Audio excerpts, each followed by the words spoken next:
الف لام میم غلبت الروم فی ادنی الارض وهم من بعد غلبهم سیغلبون فی بضع سنین.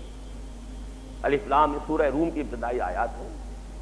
رومی مغلوب ہو گئے ہیں قریب کی سرزمین میں، اور عنقریب وہ دوبارہ غالب آ جائیں گے اپنی مغلوبیت کے بعد.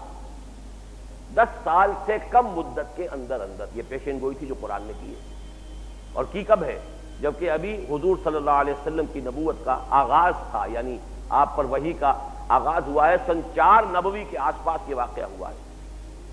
وجہ کیا بنی اس کی کہ جب یہ رومیوں کی اور ایرانیوں کی جنگ ہو رہی تھی، اور آپ کو معلوم ہے یہ جزیرہ نما عرب کا نقشہ اگر ذہن میں آپ رکھیں تو اوپر جا کر یہ ایک طرف عراق ہے، ایک طرف شام ہے.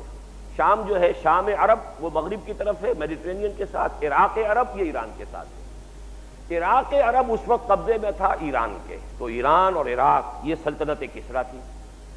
شام قبضے میں تھا رومیوں کے، شام سے ترکی اور اس کے بعد پورا یوں سمجھیے کہ یورپ کا کچھ علاقہ یہ رومن امپائر تھی.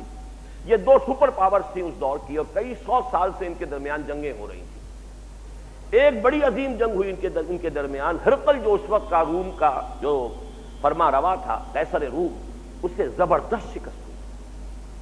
نتیجہ یہ نکلا کہ بیت المقدس ان کے ہاتھ سے نکل گیا، اور جو ان کی مقدس صلیب تھی اس کو بھی رومی لے گئے. گویا کہ مذہبی اعتبار سے، دینی اعتبار سے، سیاسی اعتبار سے، عسکری اعتبار سے بدترین حالات ہو گئے رومیوں کے. مکے میں مشرکین نے بغلیں بجانی شروع کر دی. انہوں نے بغلیں اس لیے بجائیں کہ دیکھو وہ آتش پرست ہیں، وہ تو ہمارے بھائی ہوئے، ہم بت پرست ہیں، وہ آتش پرست ہیں، اور وہ ہیں نصرانی عیسائی، وہ تمہارے بھائی ہیں. تم مسلمان ہو، تم عیسیٰ کو مانتے ہو، یہ تمہارے بھائی ہیں. تو تمہارے بھائیوں کو ہمارے بھائیوں نے تلپٹ کر دیا اور مار دیا اور پیٹ دیا، تو وہ بڑی خوشیاں منا رہے تھے. اس وقت یہ آیات اتری ہیں الف لام میم غلبت الروم فی ادنی الارض وهم من بعد غلبهم سیغلبون فی بضع سنین.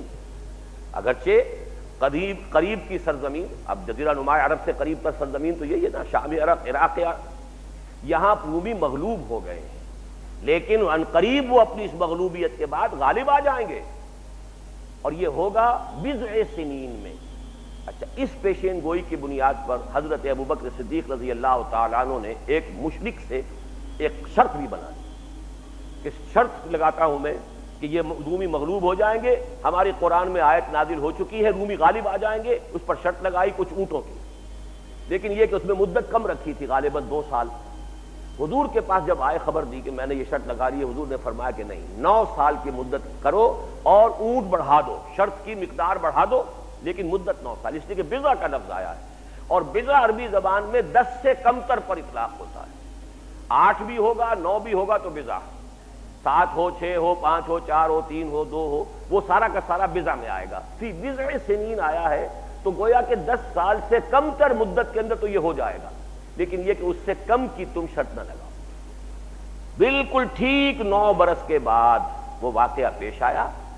بڑے ہی معجزانہ طریقے پر ہرقل نے جو حملہ کیا ہے، اب اگر نقشہ آپ کے سامنے ہو تو اس نے بحیرہ کیسپیئن کی طرف سے حملہ کیا، یعنی ایران پر حملہ کیا ہے اس کے عقب سے جا کر، اور پھر شکست فاش دی ہے، اور پھر یروشلم بھی اس کو دوبارہ مل گیا ہے. وہ صلیب جو ان کی مقدس صلیب تھی وہ بھی اس نے دوبارہ حاصل کر لی ہے.